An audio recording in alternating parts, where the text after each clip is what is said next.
লাহোৱাল মহাবিদ্যালয় 2025 বৰ্ষৰ নৱগত আদৰণি সভাত আমন্ত্ৰিত ভাৰতীয় প্ৰযুক্তিবিদ্যা প্ৰতিষ্ঠান অৰ্থাৎ IIT Indian institute of technology গুৱাহাটীৰ শ্ৰেষ্ঠ বৈজ্ঞানিক ডক্টৰ পুনঃকুমাৰ সেনাপতি ছাৰক তেওঁৰ বক্তব্য আগবঢ়াবৰ বাবে মঞ্চলৈ আমন্ত্ৰণ জনাইছোঁ। নমস্কাৰ।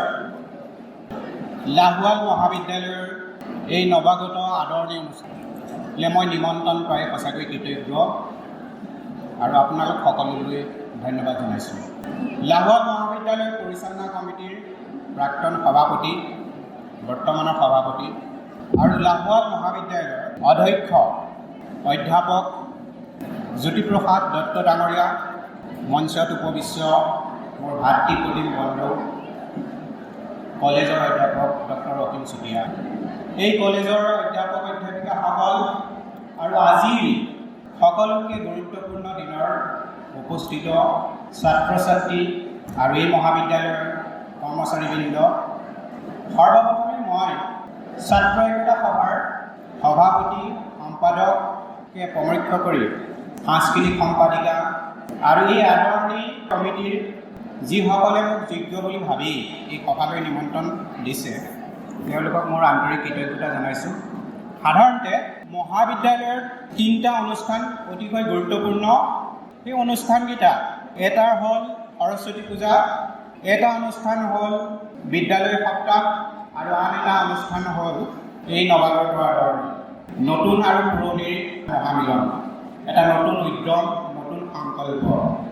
আৰু এনেকুৱা এটা অনুষ্ঠানলৈ সাধাৰণতে সমাজৰ যোগ্য ব্যক্তি, বিশিষ্ট ব্যক্তি মাতি অনা হয়, নিমন্ত্ৰণ কৰি অনা হয়, যাতে তেওঁলোকৰ দুষাৰী মূল্যৱান কথাই ছাত্ৰ ছাত্ৰীসকলক, অভিভাৱকসকলক উৎসাহিত কৰে, প্ৰেৰণা যোগায়। মই এই সকলৰ মাজৰ এজনো নহয়। মই এজন IIT গুৱাহাটীৰ জ্যেষ্ঠ জ্ঞানিক বিষয়া আৰু সেই পৰিচয়ে মই হয়তো ইয়ালৈ অহা নাই। মোৰ এটা সুকীয়া পৰিচয়ো এতিয়া আছে, সেইটো হ'ল অসমীয়া সাহিত্যত মই অনুবাদ সাহিত্যত ভৰি দিছোঁ আৰু তাৰ লগতে কিছুমান মই গ্ৰন্থও ইতিমধ্যে লিখি উলিয়াইছোঁ। ইয়াৰ আগলৈকে মই যিবিলাক বিজ্ঞানৰ কৰ্মশালাত গৈছিলোঁ সেইবিলাক মই বিজ্ঞানৰ বিষয়ভিত্তিক বক্তৃতা দিছিলোঁ। সেইটো 2023 চনৰ কথা। গুৱাহাটী সন্দিকৈ মহাবিদ্যালয়ৰ এজন ৰিচৰ্চ পাৰ্চন হিচাপে এটা বক্তৃতা দিছিলোঁ ইলেক্ট্ৰন মাইক্ৰস্কোপৰ ওপৰত। গতিকে তেতিয়া সেই বক্তৃতাত মই লাষ্টৰ এখন শ্লাইডত তেওঁলোকক দেখুৱাইছিলোঁ কিতাপ মই কিছুমান লিখি উলিয়াইছোঁ, ইকিগাই বা ৰিডিং হেবিট জাতীয় কিতাপ। আৰু সেই শ্লাইডখন দেখাৰ পিছত সেই শ্লাইড আছিলে, তেতিয়া ছাত্ৰ ছাত্ৰীসকল বহুত আহি পেলাই মোক ঘেৰি ধৰিছিলে। আৰু তেতিয়া মই যিটো অনুপ্ৰেৰণা পাইছিলোঁ সেই তেনেকুৱা সৰু সৰু ক্ষুদ্ৰ অনুপ্ৰেৰণাই মই এতিয়া এই কামবিলাক কৰি গৈছোঁ। মই তোমালোকক কেইটামান কথা কম, সেই কথাকেইটা তোমালোকে মন দি শুনিব পাৰা। যদি অকণমান তোমালোকৰ কিঞ্চিত কামত আহে তেতিয়া মই হয়তো ইমান দূৰৰ পৰা অহা কিঞ্চিত সাৰ্থক হ'ব। মই কিছুমান নিৰ্দিষ্ট কথাহে কওঁ, গতিকে তোমালোকে শুনিবা। আৰু প্ৰথমতে এই মহাবিদ্যালয়খন যিজন মানুহৰ নেতৃত্বত আজি এই অৱস্থা পাইছেহি, আৰু সেইটো শুনি মই সঁচাকৈ বিস্ময়ভূত। কৰ্মদক্ষতা, স্কিল ডেভেলপমেণ্ট, অৰ্থনৈতিক স্বাৱলম্বিতা, এই কথাবিলাক তোমালোকে নিজৰ কলেজত ঘূৰাই চালেই সকলো দেখা পাবা। সেই বিষয়ে মই বিশেষ ক'বলগীয়া নাই, গতিকে মই বিশেষ দীঘলীয়া নকৰোঁ। মই যিটো কেইটামান কথা ক'বলৈ আহিছোঁ সেইটো মোৰ জীৱন ভিত্তিক কথা নহয়। ইতিমধ্যে যিসকল পুৰুধা ব্যক্তিয়ে সমাজখন গঢ়াত, আমাৰ যুৱ প্ৰজন্মক মানুহ হিচাপে গঢ়ি তোলাত অনবদ্য বৰঙণি যোগাইছে, তেওঁলোকৰ কেইটামান কথাই মই তোমালোকক কওঁ আৰু তোমালোকে হয়তো তাৰ সাৰমৰ্মখিনি উপলব্ধি কৰিব পাৰিবা। অসমীয়াৰ লগতে অসমীয়াত যদি বক্তৃতা দিবলৈ আহিছোঁ, দুই এটা কথা ইংৰাজীটো মই কম। মই মোৰ বক্তৃতাটো 3টা অংশত ভাগ কৰি লৈছোঁ নিজৰ মনতে। প্ৰথমটো হ'ল পাৱাৰ অফ টেকনলজি, আৰু দ্বিতীয় অংশটোত থাকিব ৰিডিং হেবিটছ, গ্ৰন্থ অধ্যয়ন, আৰু তৃতীয় অংশটোত থাকিব জীৱন দৰ্শন, ফিলচফি অফ লাইফ। এতিয়া এইখিনিতে পাৱাৰ অফ টেকনলজিৰ বিষয়ে ক'বলৈ যাওঁতে মই তোমালোকক এটা বেলেগ ধৰণৰ কাহিনী কওঁ, আৰু সেই কাহিনীটোৱে মোক বিশেষভাৱে আপ্লুত কৰিছিল। আৰু সেই মানুহজন হ'ল প্ৰফেচাৰ মহম্মদ ইউনিছ। তেওঁ 2006 চনত শান্তি নোবেল বঁটা পাইছিলে। তেওঁ আমাৰ চুবুৰীয়া বাংলাদেশৰ নোবেল বঁটা অনুষ্ঠানলৈ গৈ তেওঁ কি কৰিছে, যুৱ প্ৰজন্মক উদ্দেশ্যি এটা ভাষণ দিছিলে আৰু সেই ভাষণটো আনবিলাক নবেল লৰিতে যেনেকুৱা ভাষণ দিয়ে সেইটো পৃথক আছে। যে তেওঁ কৈছিলে যে আই ফিল জিলাছ এজ ইউ ৱেৰ বৰ্ণ ফিউ ইয়াৰ্ছ বেক। মই তোমালোক ইয়াং, তোমালোক ডেকা তৰুণ তৰুণীৰ কাৰণে মই তোমালোকলৈ ঈৰ্ষান্বিত। I am jealous because you are more powerful today, the most powerful generation in the entire history, in entire human history. So I am jealous not because of that you are young people are smarter than ever.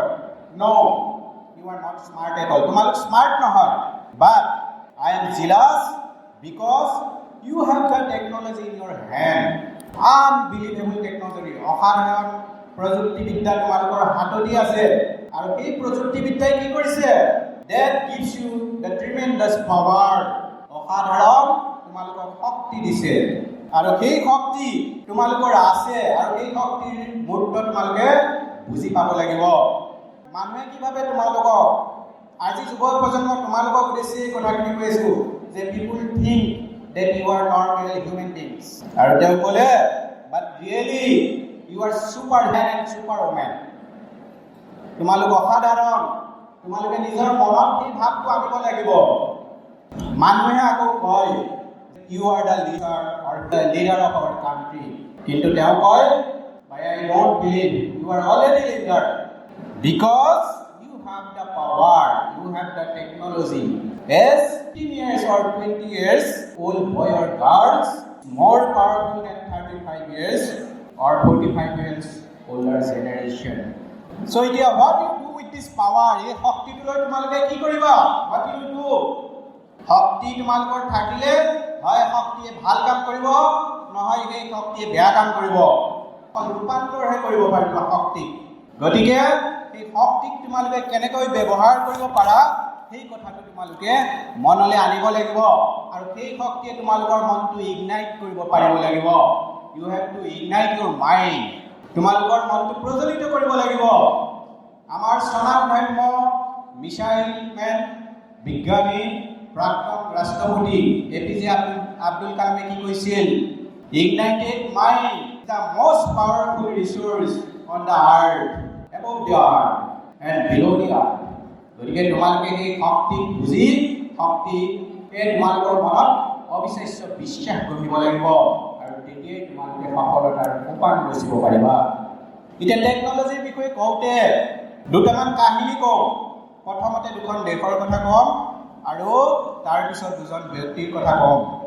যেতিয়া টেকনলজিৰ কথা মনলৈ আহে মোৰ ইজৰাইললৈ মনত পৰে, মধ্যপ্ৰাচ্যৰ এখন দেশ, যিখন হয়তো তোমালোকে এতিয়া নিউজত গম পাইছা, ইৰাণ আৰু ইজৰাইলৰ মাজত প্ৰচণ্ড যুদ্ধ হৈ আছে। ইতিমধ্যে তোমালোকৰ চাৰি হৈ গৈছে। ইজৰাইলখন এনেকুৱা এখন দেশ যিখনত ইহুদীসকলৰ সংখ্যা বেছি, পপুলেশ্যন প্ৰায় ইহুদী দেশ বুলি ক'ব পাৰি। আৰু দ্বিতীয় বিশ্বযুদ্ধৰ সময়ত হিটলাৰে জাৰ্মানীত ইহুদী ধ্বংস কৰি পেলাইছিলে। প্ৰায় 65 লাখ লোক মাৰিছিলে জাৰ্মানীত। আৰু তেতিয়া প্ৰায় তেওঁৰ লক্ষ্য আছিলে কি, ইহুদী নিষেধ কৰি দিয়া। বহু ইহুদী কিছুমান বিভিন্ন দেশলৈ গৈ বাছিল আৰু কিছুমান যেতিয়া যুদ্ধৰ জবনিকা পৰিছিলে কিছুমান ইহুদী তাত থাকিলে।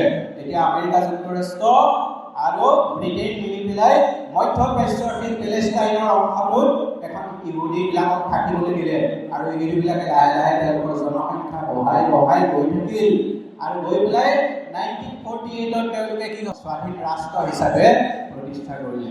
সংখ্যা কম, বৰ্গগামী কম, তেওঁলোকে এতিয়া less than population 1 crore, 1 কোটিতকৈ কম জনসংখ্যাৰ এখন দেশ আৰু তেওঁলোকৰ মাটিৰ কালি আমাৰ ধৰা মেঘালয়ৰ সমান হ'ব। কিন্তু টেকনলজি ছুপাৰ পাৱাৰ, তেওঁলোকৰ এটা ইণ্টেলিজেন্ট এজেঞ্চি আছে আৰু সেই এজেঞ্চিটোৰ নাম হ'ল Mossad, intelligent institute of intelligence and secret operation. গতিকে এই মোছাদক কি হয়, গোটেই বিশ্বৰ ভিতৰতে 1 নম্বৰ ইণ্টেলিজেন্ট বুলি কোৱা হয়, মনা হয়। আৰু সেইটো কিহৰ কাৰণে কৰিব পাৰিছে, এখন সৰু ক্ষুদ্ৰ দেশে টেকনলজিৰ দ্বাৰা। গতিকে মোছাদে কি কৰিছে, ৰিচেণ্টলি তোমালোকে শুনিছা যে মোছাদে প্ৰায় 5-6জন নিউক্লিয়াৰ চাইণ্টিষ্টক ইৰাণতে মাৰি পেলাইছে আৰু এনেকুৱা প্ৰিচাইজলি তেওঁলোকে বম্বিং কৰি মিছাইল দি মাৰিছে। অকল সেই নিউক্লিয়াৰ চাইণ্টিষ্ট থকা গৈ পেলাই ঘৰকেইটাতেই ফুটিছে আৰু পাৰ্টিকুলাৰলি তেনেকৈ মাৰিছে আৰু কেইজনমান আন আৰু শীৰ্ষ বিষয়ে মাৰিছে। ইয়াৰ মৰাৰ কাৰণ এইটোৱেই যে মৰাটো মই ভাল হৈছে বুলি কোৱা নাই, টেকন'লজি। আৰু ইজৰাইলে এই কথাটো জানে যে তেওঁলোকক যি ছখন ৰাষ্ট্ৰই প্ৰতিবেশী ৰাষ্ট্ৰই আগুৰি আছে, Jordan, Egypt, Iran, Saudi Arabia, এনেকৈ ছখন দেশে আগুৰি আছে আৰু এই দেশকেইখন তেওঁলোকৰ শত্ৰু, তেওঁলোকৰ জন্মলগ্নৰে শত্ৰু আৰু তেওঁলোকৰ এৰিয়াবিলাকো বহুত, মাটিকালি বহুত, জনসংখ্যা বহুত। গতিকে সেই কোনোবা এখন দেশে যদি নিউক্লিয়াৰ ৱেপন, পাৰমাণৱিক বোমা, পাৰমাণৱিক শক্তিধৰ ৰাষ্ট্ৰ হৈ পৰে, মুহূৰ্ততে তেওঁলোকৰ ইজৰাইলখন শেষ কৰি পেলাব পাৰে। গতিকে ইজৰাইলৰ যুদ্ধৰ বাহিৰে বিকল্প আৰু একো নাই। গতিকে সেইকাৰণে তেওঁলোকে আৰম্ভণিৰ পৰাই যুদ্ধ বিগ্ৰহ কৰি আছে। আৰু তোমালোকে চোৱা, 1948ত এষ্টাব্লিছ হোৱা এখন কাণ্ট্ৰি তাৰ ঠিক 20 বছৰমানৰ ভিতৰতে, 19 বছৰতে একেদিনাই 6খন দেশে আক্ৰমণ কৰিছিলে। আৰু ইজৰাইলৰ তাৰ প্ৰত্যুত্তৰটো কেনেকুৱা আছিলে? উইদিন 6 days এনেকুৱা ধৰণে ডিফিট কৰিলে যাতে সেই দেশকেইখনে আৰু ইজৰাইলে দ্বিতীয়বাৰ চাবলৈ সাহস কৰা নাছিল। সেইটো কেনেকৈ হ'ব সম্ভৱ? খুব কম জনসংখ্যাৰ দেশ, আমাৰ ভাৰততকৈ কিমান গুণ, 150 গুণ কম জনসংখ্যাৰ এখন দেশ। সেই দেশখনে কি কৰিছে? ছদিনতে 6খন ৰাষ্ট্ৰক, চুবুৰীয়া ৰাষ্ট্ৰক হৰুৱাই দিছে। গতিকে that is the power of technology. আৰু ইজৰাইলে প্ৰথমৰ পৰাই সদায় নিউক্লিয়াৰ শক্তিটোৰ ওপৰত গুৰুত্ব দি আছে। আজি ঠিক 6 বছৰমানৰ আগতে ইৰাণে নিউক্লিয়াৰ শক্তি আহৰণ কৰিছিলেই। তেতিয়া তেওঁলোকৰ মচিন বুলি যিজন চিফ চাইণ্টিষ্ট, নিউক্লিয়াৰ চাইণ্টিষ্ট, সেইজনক এনেকুৱা প্ৰিচাইজলি ইৰাণতে মাৰিছিলে, সেইটো আমি ভাবিও অসম্ভৱ। 1000 কিলোমিটাৰ দূৰত্বৰ পৰা ইজৰাইলে তাত প্ৰিচাইজলি গুলিয়াই পেলাই মাৰিছিলে। মৃত্যুটো মই ভাল বুলি কোৱা নাই, তেওঁলোকৰ টেকন'লজিটোৰ কথা কৈছোঁ। তেওঁলোকৰ উপায় নাই, কাৰণ ইহুদী ধ্বংসযজ্ঞৰ কথা হিটলাৰৰ শাসনৰ পৰাই সকলোৱে জানে। আৰু সেই মুষ্টিমেয় যিখিনি ইহুদী আছে, সেইখিনি আমাৰ পৃথিৱীৰ ছুপাৰ ব্ৰেইন বুলি মই ভাবোঁ। সেইটো মোৰ অনুভৱ আৰু বহু ক্ষেত্ৰত হয়ো। আইনষ্টাইন এজন ইহুদী আছিল। গতিকে এই কথাখিনি সদায় মনত ৰাখিবলগীয়া। আৰু দ্বিতীয় এখন মই দেশৰ কথা কওঁ, সেই দেশখন হ'ল জাপান। এই জাপান দেশখনে মোক সদায় আকৰ্ষণ কৰি আহিছে। আৰু এতিয়া মই যিখিনি কিতাপ পত্ৰ লিখি আছোঁ, জাপানৰ টেকন'লজি, জাপানৰ সংস্কৃতি, এইবিলাকৰ ওপৰত বেছি গুৰুত্ব আৰোপ কৰিম। জাপানখন কি হৈছিলে তোমালোক সকলোৱে জানা, দ্বিতীয় বিশ্বযুদ্ধৰ কথা হয়তো জানা। দ্বিতীয় বিশ্বযুদ্ধত জাপানখন আমেৰিকাই 2টা বোমাৰে শেষ কৰি পেলাইছিলে আৰু জাপান পৰাস্ত হোৱাৰ পিছতেই দ্বিতীয় বিশ্বযুদ্ধ সমাপ্তি হৈছিলে। তেতিয়া জাপান শেষ, ডিভাষ্টেটিং। তাৰপিছত 1945ত দ্বিতীয় বিশ্বযুদ্ধ হয়তো শেষ হৈছে। তাৰ ঠিক 1960ৰ পৰা 1980ৰ ভিতৰত জাপানখনে এনেকুৱা ধৰণে ডেভেলপ কৰিলে, এনেকুৱা ধৰণে তেওঁলোকে কৰ্ম সংস্কৃতি গঢ়ি তুলিলে যে বিশ্বৰ ভিতৰতে দ্বিতীয় বৃহত্তৰ অৰ্থনীতি হিচাপে তেওঁলোকে নিজকে প্ৰতিষ্ঠা কৰিলে। এইটো মুখৰ কথা নহয় যে দ্বিতীয় বিশ্বযুদ্ধ ধ্বংসলীলাৰ পাছত মই কিতাপত পঢ়িবলৈ পাইছিলোঁ যে জাপানীবিলাকৰ এনেকৈ কৌশল আছিল যে তেওঁলোকে নিজকে এনেকৈ ধৰণে টেকন'লজিত প্ৰতিষ্ঠা কৰিছিলে, সাহিত্য সংস্কৃতিক প্ৰতিষ্ঠা কৰিছিলে, বিভিন্ন ক্ষেত্ৰত প্ৰতিষ্ঠা কৰিছিলে। আৰু সেইটো কেনেকৈ কৰিব পাৰিছিলে? তেওঁলোকে পৃথিৱীৰ বিভিন্ন ভাষাৰ, বিভিন্ন ধৰণৰ টেকন'লজিৰে হওক, ছায়েন্সৰে হওক, দৰ্শনৰে হওক, সাহিত্যৰে হওক, সকলো কিতাপ জাপানী ভাষালৈ অনুবাদ কৰিছিলে। আৰু সেইটো এটা প্ৰধান সৰু কথা, কিন্তু বৰ ডাঙৰ ইম্পেক্ট, বিগ ইম্পেক্ট। গতিকে মই সেই জাপানৰ টেকন'লজিৰ কথা কওঁতে এটা কথা কওঁ, আৰু সেইটোৱে মোক আজিও আশ্চৰ্য কৰি থাকে। আৰু সেইটো কথা ইকিগাই জাৰ্নি বুলি কিতাপখনত খুব বিশদভাৱে বৰ্ণনা কৰা আছে। সেই কথাটো হ'ল জাপানী বুলেট ট্ৰেইনৰ কাহিনী। আৰু সেইটো কিছুমানে কয় চিনকানচেন এফেক্ট। তোমালোকে শব্দটো মনত ৰাখিবা আৰু ইউটিউবত মাৰি চাবা যে হোৱাট ইজ চিনকানচেন এফেক্ট। এই চিনকানচেন এফেক্টটো কি? এই কথা ক'বলৈ যাওঁতে মই 1998 আৰু 2001ৰ এজন চিফ এক্সিকিউটিভ বিষয়া আছিলে। তেওঁ জেনেৰেল ইলেক্ট্ৰনিক্স নামৰ এটা সংস্থা অধ্যক্ষ আছিলে, চিফ এক্সিকিউটিভ অফিচাৰ। তেওঁ সাধাৰণতে 20 শতিকাৰ সৰ্বশ্ৰেষ্ঠ চিফ এক্সিকিউটিভ অফিচাৰ বুলি মানি লোৱা হয়। আৰু তেওঁৰ নেতৃত্বতে সেই জেনেৰেল ইলেক্ট্ৰনিক্স নামৰ কোম্পানীটো পৃথিৱীত এটা আধিপত্য বিস্তাৰ কৰিছিলে। সেই সময়ত তেওঁলোকে ইলেক্ট্ৰনিক গেজেট বনাইছিলে, টমোগ্ৰাফি কিছুমান মেচিন বনাইছিলে আৰু তেওঁ এটা ফৰ্মুলা উলিয়াইছিলে, সেইটো ত্ৰিমাসিক পৰ্যালোচনা বুলি কয়। এই এনালাইচিছটোৱে কি কৰে, কৰ্ম আৰু কাৰ্যদক্ষতাৰ ওপৰত এনালাইচিছ কৰি পেলাই কোম্পানীবিলাকৰ দক্ষতাৰ বিকাশ সাধন কৰে। এতিয়া তেওঁ কোম্পানী খুব এটা সাংঘাতিক ধৰণৰ প্ৰগ্ৰেছ হ'ল। প্ৰগ্ৰেছ হোৱাৰ পিছত তেওঁ লক্ষ্য কৰিলে যে এটা সময়ৰ পিছত আৰু সি গ্ৰ' হোৱা নাই, সি গ্ৰ' হ'বলৈ আৰু উন্নতি হ'বলৈ বন্ধ হৈ গৈছে। সেই গ্ৰাফডাল স্থবিৰ হৈ গৈছে ক'ৰবাত। আৰু তেতিয়া কি হ'ল, তেওঁ চিন্তাত কৰিলে আৰু তেওঁ দেখিলে যে আমাৰ মানুহবিলাক কি হয়, সাধাৰণতে এলেহুৱা। আমি কমফৰ্ট জোনত থাকিব বিচাৰোঁ, আমি আৰামদায়ক ক্ষেত্ৰত থাকিব বিচাৰোঁ। আমাৰ এটা চাকৰি হৈ গ'ল, আমাৰ এটা ব্যৱসায় হৈ গ'ল, আৰু তেতিয়া আমি আৰু সুখে শান্তিৰে খাই আছোঁ। সেই মানুহজন তেনেকুৱা নহয়। গতিকে তেখেতে এইটো পৰ্যালোচনা কৰি দেখিলে যে খুব ডাঙৰ কথা হৈছে, এনেকৈ হ'লে দিগদাৰ হ'ব। আৰু সেই উত্তৰটো পাইছিলে তেওঁ জাপান ভ্ৰমণ কৰি 1993। তেতিয়া এজন তেওঁ মানুহ লগ পাইছিলে, সেই মানুহজনৰ নাম আছিলে ইজি মিকায়া। ইজি মিকায়াক লগ পালে, লগ পাই পেলাই তেওঁ সুধিলে ইজি মিকায়া কোন আছিল। সেই জাপানৰ যে জেনেৰেল ইলেক্ট্ৰনিক শাখাটোৰ প্ৰবন্ধক আছিলে। তেওঁ সেইটো চোৱা চিতা কৰিছিলে। বিশ্বৰ সকলোবিলাক শাখা প্ৰশাখাই কিন্তু ডাউনফল হৈছিলে আৰু সি জাপানৰ শাখাটোৱে উন্নতি কৰি আছিলে। তেতিয়া তেওঁ ইজি মিকায়াক সুধিলে what is the reason behind, আৰু তেওঁ ক'লে যে এই কথা ক'বলৈ যাওঁতে মই আপোনাক এটা কথা ক'ব লাগিব, আৰু সেইটো হ'ল চিনকানচেন এফেক্ট। আমি জাপানত এইটো ফ'ল' কৰোঁ। তেতিয়া 1958ৰ কথা, তেতিয়া জাপান অৰ্থনৈতিক খুব স্বাৱলম্বী হৈ গৈছে। আৰু তেতিয়া তেওঁলোকে কি কৰিছিলে, চহৰৰ পৰা ওচাকা চহৰলৈ তেওঁলোকে এখন বুলেট ট্ৰেইনৰ ব্যৱস্থা কৰিব বিচাৰিছিলে। আৰু তেওঁলোকে ভাবিছিলে যে এই অৰ্থনৈতিক সাংঘাতিক ধৰণে প্ৰভাৱ বিস্তাৰ কৰিব। কিন্তু সেই সময়ত তাৰ মেজৰ অবষ্ট্ৰাকশ্যনটো কি আছিলে, মাউণ্ট ফুজি পৰ্বতমালা। আৰু তেতিয়া তেওঁলোকে ইঞ্জিনিয়াৰসকলক মাতি আনি ক'লে যে তোমালোকে এটা প্ৰজেক্ট বনাই দিয়া, আৰু আমাক ছুপাৰফাষ্ট ট্ৰেইন লাগে। ঘণ্টাত 100 কিলোমিটাৰ বেগত চলা ট্ৰেইন নহয়, আমাক লাগে 200 কিলোমিটাৰ বেগত চলা। তেতিয়া ইঞ্জিনিয়াৰসকলে ক'লে, দেখিলে এইটো সম্ভৱ নহয়, ডেট ইজ ইম্পচিবল। আপুনি যদি ঘণ্টাত 100 কিলোমিটাৰ বেগত চলা ট্ৰেইন এখন 15 বা 20 কিলোমিটাৰ গতিবেগত চলাব বিচাৰে, ইঞ্জিনৰ শক্তি বঢ়াব লাগিব, হৰ্চ পাৱাৰ, অস্ত্ৰ শক্তি বঢ়াব লাগিব। আৰু সেই অস্ত্ৰ শক্তি বঢ়ালে মাত্ৰ 15 বা 20 কিলোমিটাৰ যাব, কিন্তু 200 কিলোমিটাৰ ডাবল কৰিব নোৱাৰে। আৰু তাৰ কাৰণে কি কৰিব লাগিব, আপুনি গোটেই ৰেলপথৰ গতিপথটো সলনি কৰিব লাগিব, উচ্চতা আৰু অধিক বস্ত্ৰ সকলো সলনি কৰিব লাগিব। তাৰ লগতে কৰিব লাগিব সেই ট্ৰেইনখনৰ ছাছপেনশ্যন চিষ্টেম সলনি কৰিব লাগিব। আৰু সকলোতকৈ ডাঙৰ কথা হ'ল তাক এৰোডাইনামিক কৰিব লাগিব, বায়ু গতিশীল কৰি তুলিব লাগিব। আৰু সেইটো এই গোটেইখিনি কৰাটো সম্ভৱ কেৱল ছায়েন্স ফিকশ্যনতে, কল্প বিজ্ঞানৰ কাহিনীতে সম্ভৱ। এইটো অসম্ভৱ কথা। তেতিয়া ক'লে যে জাপানত আমি অসম্ভৱ বোলা বস্তু আমি মানি ল'ব নোৱাৰোঁ। You have to do anyhow whatever the amount you need will provide. যিমান পইচা লাগে আমি দিম, তোমালোকে প্ৰজেক্ট বনাই দিয়া। আৰু তেওঁলোকে 6 মাহমানৰ ভিতৰত এটা প্ৰজেক্ট তৈয়াৰ কৰি দিলে।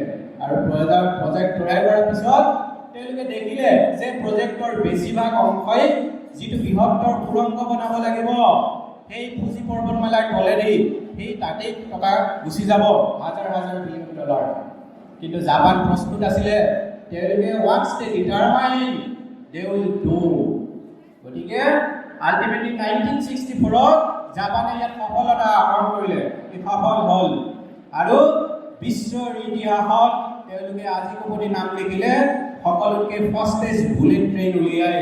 আৰু ইয়াৰ গতিবেগ আছিল ঘণ্টাত 200 কিলোমিটাৰ পাৰ আৱাৰ। আৰু যেতিয়া আগতে 6 ঘণ্টা 40 মিনিট লাগিছিলে ওচাকাৰ পৰা টকিঅ'লৈ যাবলৈ, আৰু সেইটো 3 ঘণ্টা 10 মিনিটত অতিক্ৰম কৰি ইতিহাস ৰচনা কৰিলে। আৰু সেই ট্ৰেইনখনৰ নাম আছিলে, প্ৰথম চলা ট্ৰেইনখনৰ নাম আছিলে হিকাৰী। হিকাৰী মানে অসমীয়াত হ'ল প্ৰকাশ। তেওঁলোকে প্ৰকাশ কৰি দেখুৱালে পৃথিৱীৰ ভিতৰত যে হোৱাট ইজ জাপানিজ টেকন'লজি। গতিকে এইটো মই জাপানৰ টেকন'লজিৰ কথা কওঁ, আৰু সেইটো হ'ল চিনকানচেন এফেক্ট। এতিয়া মই তোমাক দুটা কাহিনী ক'ম। মই দেশৰ কথা ক'লোঁ, আৰু টেকন'লজিৰ কথা কওঁতে মই দুজন ব্যক্তিৰ কথা কওঁ। এই ব্যক্তি দুজনৰ এজনৰ কাহিনী হ'ল 1989ৰ এখন test match, cricket test match. তোমালোকে ক্ৰিকেট চাই খুব ভাল পোৱা, আৰু এই কাহিনীটো হয়তো জানা। সেইদিনাখনি ভাৰত আৰু পাকিস্তানৰ খেল। আৰু পঞ্চম দিনত ধৰি দিছে ভাৰতে হাৰিব আৰু সেই পিছখন পঞ্চম দিনা ছুপাৰ ফাষ্ট হৈ উঠিছিলে আৰু সিফালে বিশ্বৰ বেগী বলাৰসকল আছিলে ৱাছিম আক্ৰাম ইয়বাৰ ইনিছ আদিৰ দৰে যিসকলে 150 কিলোমিটাৰ পাৰ আৱাৰত গতিত বল কৰিছিলে আৰু সেইবিলাকে তেতিয়া ইতিমধ্যে সেই সময়ত বেটছমেন দিগ্গজ যিসকল বেটছমেন আছিল আজাৰুদ্দিন ৰবি শাস্ত্ৰী শ্ৰীকান্ত জাতীয় যিসকল দিগ্গজ ভাৰতৰ বেটছমেন সকলো আউট হৈ গৈছিলে আৰু প্ৰায় সকলোৱে নিশ্চিত হৈছিলে যে আজি খেলখন হাৰিব কোনো কাৰণতে আৰু ড্ৰ কৰিবও নোৱাৰে তেতিয়া এজন ল'ৰা 16 বছৰীয়া এজন ল'ৰা বেট লৈ ফিল্ডলৈ আহিল আৰু সেই ল'ৰাজনে প্ৰথম বলটো পিচ কৰিলে কাৰ ইয়বাৰ নিছৰ আৰু তেতিয়া মানুহবিলাকে বিশেষকৈ কমেণ্টেটৰবিলাকে কৈছিল ইট শুড নট বি ইমান এটা সৰু ল'ৰা আৰু বিশ্বৰ ইমান বেগী বলাৰ আৰু ফাষ্টেষ্ট পিটছত খেলিবলৈ দিয়াটো এইটো অপৰাধ হৈছে এইটো ভাল কথা হোৱা নাই এইটো ইথিক্সে নকয় কিন্তু সেই ল'ৰাজনে নিজৰ মনোবলত খেলিবলৈ গৈ তেওঁ প্ৰথম বলটো ইয়বাৰ নিছৰে তেওঁৰ নাকটো ভাঙি পেলাইছিলে বলটো শ্বৰ্ট পিচ বল আছিল আৰু সেই বলটোৱে তেওঁ হেলমেটত আঘাত কৰি পেলাই নাকটো ভাঙি পেলাই গোটেই দেহা ৰক্তাক্ত হৈ পৰিছিলে আৰু ল'ৰাটো লুটি খাই পৰিছিল নন ষ্ট্ৰাইকাৰ ইণ্ডিয়াত কোন আছিলে নৱজিৎ সিং সিদ্ধু দৌৰি গ'ল আৰু বিপক্ষৰ খেলুৱৈসকলে ওচৰ পালেহি ফিজিঅ'থেৰাপি দৌৰি আহিল ফিজিঅ'থেৰাপিয়ে কিবা কিবি অলপ কৰিলে গোটেই দুহাতত ৰক্ত তেওঁৰ স্পৰ্টিঙত ৰক্ত গতিকে ৰক্ত ৰঞ্জিত হ'ল আৰু তেতিয়া সিদ্ধুৱে ক'লে তুমি ৰিটায়াৰ্ড হৈ তুমি পেভিলিয়ন যোৱা আৰু ৰেষ্ট লোৱা কাৰণ খেলুৱৈবিলাক কথা ক'ব লাগিব তেওঁ তুমি আৰু খেলিব নালাগে বুলিতো ক'ব নোৱাৰে তুমি ৰেষ্ট লোৱা আৰু যদি তুমি ভাল নোপোৱা হস্পিটেললৈ যোৱা আৰু যদি ভাল পোৱা তুমি পিছত আহি খেলিবা মই যিমান পাৰোঁ প্ৰতিৰোধ কৰি থাকিম সেই সৰু ল'ৰাটোৱে একো নক'লে কিন্তু যেতিয়া ফিজিঅ'থেৰাপিষ্টজনে তেওঁ কান্ধত হাত থৈ পেভিলিয়নলৈ লৈ গ'ল তেওঁ দুটা বৰ ষ্ট্ৰং শব্দ ক'লে আৰু সেই শব্দটো হ'ল মে খেলেগা এইটো হিন্দী শব্দ নহয় মাৰাঠী শব্দত তেওঁ ক'লে যে মে খেলেগা তেতিয়া সকলো স্তব্ধ হৈ গ'ল আৰু তেওঁ বেট লৈ পেলাই গুচি আহিল ক্ৰিজলৈ আহি পেলাই ইয়বাৰ নিছৰ বলটো ফ'ৰ মাৰি দিলে আৰু এই সময়ত পাকিস্তানৰ খেলুৱৈসকলেও ৱাকাৰ নিছৰ চকুত থ'ব পৰা নাছিলে যেতিয়া সেই 16 বছৰীয়া ল'ৰাটোৱে 4 মাৰি দিলে আৰু তেতিয়া সেই ল'ৰাটোৱে ইয়বাৰ নিছৰ চকুলৈ চাই পেলাই প্ৰত্যুত্তৰ দিলে আৰু তেতিয়া that day the star was born আৰু সেই আছিল শচীন তেণ্ডুলকাৰ আমি সকলোৱে জানো আৰু মোৰ দ্বিতীয় কাহিনীটো হ'ল হাংগেৰীৰ এজন খেলুৱৈৰ কথা এইটো হ'ল 1938ৰ কথা হাংগেৰিয়ান আৰ্মিৰ এজন শ্বুটাৰ আছিলে পিষ্টল শ্বুটাৰ আৰু এই পিষ্টল শ্বুটাৰজন সেই সময়ত খুব বিখ্যাত হৈ পৰিছিলে 1938ৰ তেওঁ সকলো নেশ্যনেল গেমছৰ ৰেকৰ্ড ভাঙি পেলাইছিলে আৰু তেতিয়া গোটেই দেশখনে সৰু হাংগেৰী দেশখনে আশা কৰিছিলে যে এই ল'ৰাটোৱে 1940 অলিম্পিক লৈ আহিব মেডেল আজৰি আনিব আৰু তেওঁ স্পেচিয়েল ট্ৰেইনিং দিছিলে কিন্তু সেই সময়তে দ্বিতীয় বিশ্বযুদ্ধৰ কুচকাৱাজ আৰম্ভ হ'ল আৰু সেই সময়ত যিহেতু তেওঁ আৰ্মিত আছিলে আৰু তেওঁৰ হাতত এটা গ্ৰেনেড বিস্ফোৰণ হৈ পেলাই তেওঁ হাতটো ছিগি থাকিল আৰু তেওঁ এসপ্তাহ হস্পিটেলত আছিলে গোটেই দেশে শোক কৰিছিলে তেওঁক লৈ কিন্তু এমাহৰ পিছত তেওঁ আৰম্ভ কৰিলে প্ৰেক্টিচ আৰু সেই প্ৰেক্টিচ কিহক লৈ আৰম্ভ কৰিলে দি অনলি ওৱান হেণ্ড লৈ তেওঁ প্ৰেক্টিচ কৰি 1939ৰ নেশ্যনেল গেমছত খেলিবলৈ গ'ল আৰু তেওঁ এতিয়া অধিক খেলুৱৈসকলে তেওঁক দেখি কি কৈছিলে অন্ততঃ আমাক উৎসাহ কৰিবলৈ প্ৰেৰণা যোগাবলৈ এনেকুৱা খেলুৱৈসুলভ এজন লোক আহিছে যিজনে যোৱাবাৰ চেম্পিয়ন আছিলে আৰু সকলো ৰেকৰ্ড ভাঙি পেলাইছিলে কিন্তু এইবাৰ আহি আমাক উৎসাহ যোগাবলৈ আহিছে he ক'লে I am not coming to inspire you I am coming to beat you মই তোমালোকৰ লগত প্ৰতিদ্বন্দ্বী হ'বলৈ আহিছোঁ আৰু কেইবাৰ নেশ্যনেল গেমছ কোনে পালে কেৰেলিয়ে পালে আৰু তাৰ পিছত তেওঁৰ ফোকাছ আৰু হক তোমালোকৰো আশা লাগিব আৰু মনোযোগ লাগিব ফোকাছ এণ্ড হকটো তেওঁ কি কৰিলে 1940 অলিম্পিকলৈ তেওঁ সমস্ত অনুশীলনত দি দিলে কিন্তু দুৰ্ভাগ্যবশতঃ ৱৰ্ল্ড ৱাৰ আৰম্ভ হৈ গ'ল আৰু কেইবাৰ অলিম্পিক নহ'ল কিন্তু তেওঁ কিমানতে থমকি নৰ'ল তেওঁ অপেক্ষা কৰিলে 1944 আৰু সেই সময়ত তেওঁ মিডিয়া চেডিয়া তেওঁৰ ওচৰত আহিব দিয়া নাছিলে, কোনো এডভাৰটাইজিঙত পাৰ্টিচিপেট কৰা নাছিলে। আৰু তেওঁ 1944 অনুশীলন কৰিলে।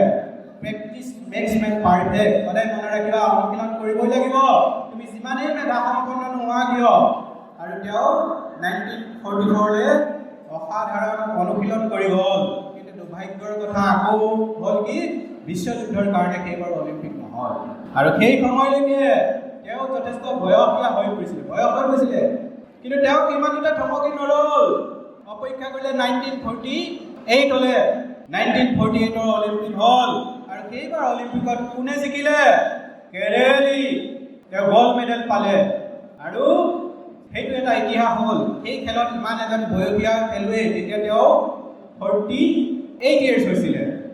কিন্তু তেওঁ কিমানতো থমকি নৰ'ল, তেওঁ আকৌ 1952 অলিম্পিকত যোগ কৰিবলৈ গ'ল। আৰু সেইবাৰো কোনে পালে গ'ল্ড মেডেল? কেৰেলি। আৰু সেইটো বিশ্ব ইতিহাসত, বিশ্বৰ অলিম্পিকত এটা ইতিহাস হৈ থাকিলে। সেই পাৰ্টিকুলাৰ গেমটো কোনেও আজিলৈকে একেৰাহে গ'ল্ড মেডেল পোৱা নাই। গতিকে সেইটোৱে হ'ল মিছন ইম্পচিবল টু পচিবল। গতিকে তেওঁ কেনেদৰে খেলিছিলে? এটা হাতে খেলিছিলে। সেয়াই আছিলে কেৰেলি। গতিকে মই তোমালোকক মিছন ইম্পচিবল টু পচিবলৰ 4টা কাহিনী ক'লোঁ, 2খন দেশৰ কথা ক'লোঁ আৰু 2জন ব্যক্তিৰ কথা ক'লোঁ। এতিয়া মই তোমালোকক 2টা ক'ত ক'ম, কাৰণ ইলন মাস্ক, ষ্টিভ জবছ, এই 2জন মানুহক এৰাই মই কোনো বক্তৃতাতে চলিব নোৱাৰোঁ। কাৰণ